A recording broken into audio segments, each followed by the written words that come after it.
여러분, 이거 참 아이러니하지 않나요? 우리 모두 재생에너지가 필요하다고는 하는데 막상 우리 동네에 발전소 짓는다고 하면 다들 반대하잖아요. 바로 이 문제 때문에 꼭 필요한 에너지 전환이 번번이 막히고 있습니다. 도대체 이 딜레마 어떻게 풀어야 할까요? 그래서 오늘 이 시간에는요, 먼저 재생에너지 사업이 왜 자꾸 실패하는지 그 파멸의 고리부터 한번 들여다볼 거고요. 그리고 해법으로 주민이 주인이 되는 패러다임의 전환을 이야기해 볼 겁니다. 실제 성공 사례인 신안과 여주 이야기도 들어보면서 성공의 열쇠는 뭔지, 마지막으로 이 갈등을 어떻게 상생으로 바꿀 수 있는지 그 그림까지 쭉 한번 그려보겠습니다. 자, 그럼 첫 번째 이야기부터 시작해 볼까요? 바로 재생에너지의 파멸의 고리입니다. 아니, 취지는 정말 좋은데 왜 이 프로젝트들은 자꾸만 실패의 늪에 빠지는 걸까요? 네, 바로 이 질문. 이게 오늘 우리가 풀어야 할 가장 큰 숙제입니다. 기후 위기를 막으려면 꼭 필요한 시설인데 왜 현장에서는 이렇게까지 외면받는 걸까요? 이 그림을 보시면 그 이유가 딱 보입니다.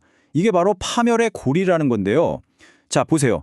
먼저 외부 사업자가 들어와서 이익을 독점하려고 개발을 시작해요. 그럼 당연히 지역 주민들은 우리 동네 환경은 파괴되고 소득은 줄어드는 거 아니야? 하면서 반대를 하겠죠. 결국 이 반대가 바로 님비 현상으로 또 과도한 규제로 이어지는 겁니다. 그럼 사업은 더 힘들어지고 이게 계속 반복되는 악순환에 빠지는 거죠. 그러니까 핵심은 아주 간단합니다. 소수의 외부 개발자만 돈을 벌고 지역 주민들은 희생만 해야 하는 이런 방식. 이걸로는 절대 에너지 전환에 성공할 수 없다는 거예요. 이건 뭐 지속될 수가 없는 모델인 거죠. 자, 그럼 이 지긋지긋한 고리를 어떻게 끊어야 할까요? 이제 문제점을 봤으니 해법으로 넘어가 보죠. 답은 의외로 간단합니다. 주민의 역할을 완전히 뒤집는 거예요. 방해꾼이 아니라 주인이 되게 만드는 거죠. 바로 패러다임의 대전환입니다. 여기 두 모델을 한번 비교해 볼까요? 차이가 정말 명확하죠. 기존 방식에서는 주민을 그냥 피해자로만 봤어요. 그러니까 당연히 결사 반대를 외칠 수밖에요. 그런데 새로운 모델을 보세요. 주민이 사업의 파트너이자 에너지 생산자가 됩니다. 결과요? 말 그대로 180도 달라집니다. 반대하던 분들이 오히려 우리 동네에 지어주세요 하고 나서게 되는 거죠.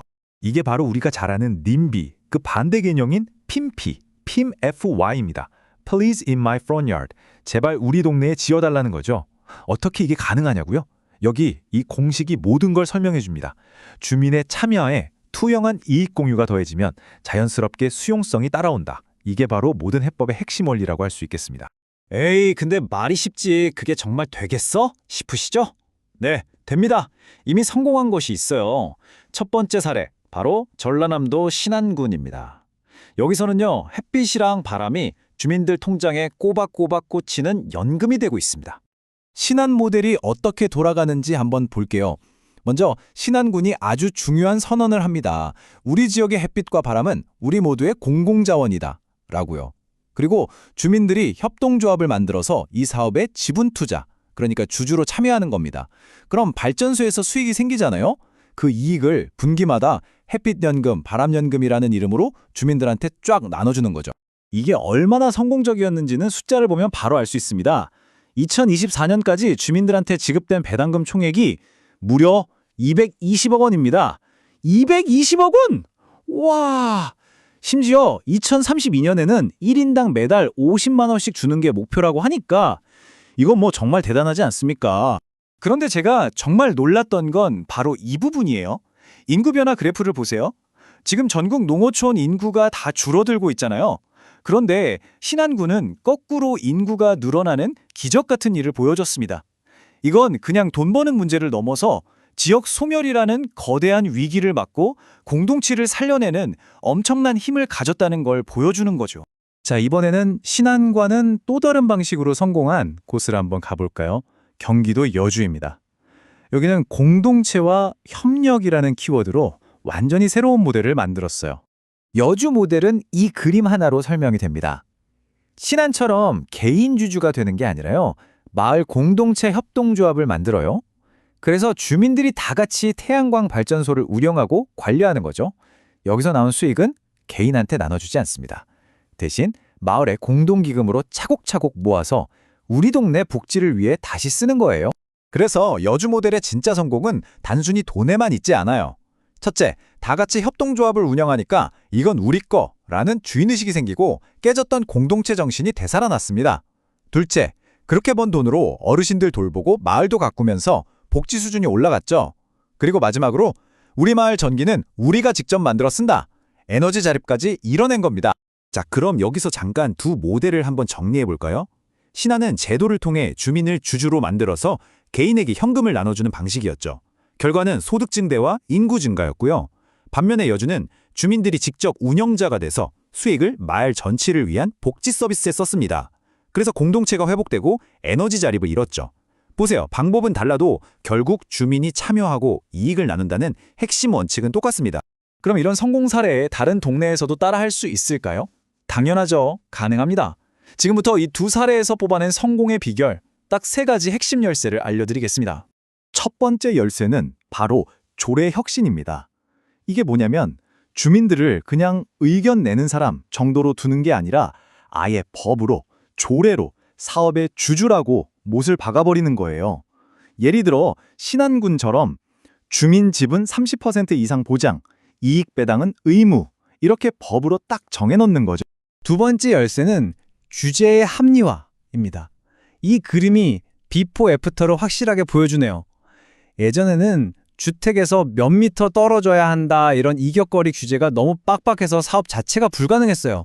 그런데 이걸 바꾸는 겁니다. 만약 주민이 참여하고 이익을 공유하는 프로젝트라면 그 규제 확 풀어줄게 이렇게요. 주민 참여가 막혔던 규제를 푸는 열쇠가 되는 셈이죠.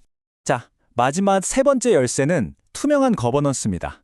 이게 뭐냐면 위에서 그냥 이렇게 하세요 하고 찍어 누르는 방식이 아니라는 거예요. 아예 계획 첫 단계부터 주민대표, 전문가, 사업자, 공무원까지 다 같이 모여서 원탁회의를 여는 겁니다. 이 민관협의회라는 테이블에서 다 같이 결정하고 모든 과정을 투명하게 공개하니까 믿음이 생길 수밖에 없죠. 자, 이제 거의 다 왔습니다. 방금 말씀드린 이 3가지 열쇠가 딱 맞아떨어지면 우리가 맨 처음에 봤던 그 암울한 파멸의 고리가 어떻게 바뀌는지 그 놀라운 변화를 한번 보시죠. 이제 선순환의 고리가 만들어집니다. 바로 이겁니다. 갈등이 아니라 상생으로 가는 선순환 구조죠. 한번 따라가 볼까요? 주민 참여가 법으로 보장되니까 투명하게 이익을 나눌 수 있게 돼요. 그럼 주민들은 당연히 오케이, 환영! 핀피 현상이 일어나죠. 주민들이 환영하니까 막혔던 규제도 풀리고요. 사업이 잘 되면서 지역 경제가 살아납니다. 그럼 어떻게 될까요? 사람들이 다시 돌아오고 지역 소멸 위기도 극복하게 되는 이 멋진 순환이 계속해서 돌아가는 겁니다. 자, 오늘 이야기를 정리해 보겠습니다. 우리가 기억해야 할 핵심 딱 3가지입니다.